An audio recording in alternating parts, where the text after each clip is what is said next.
Автокефалноста на Македонската православна црква е 66-та година. 1966 година. Значи 21 година.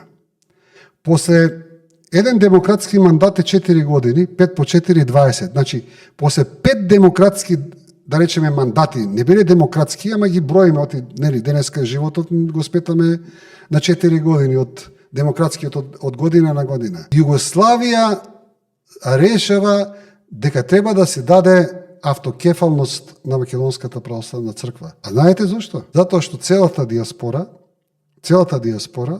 оди во МПО и оди во македонско-бугарските цркви кои ги држи. Да не бил МПО, да не биле македонските бугарски православни цркви, ние може до ден денеска, односно до 90-та година ќе немавме автокефал на Македонска православна црква. И што е многу интересно, некои цркви во македонски, во диаспората се формираат пред да биде формирана автокефалната Македонска православна црква.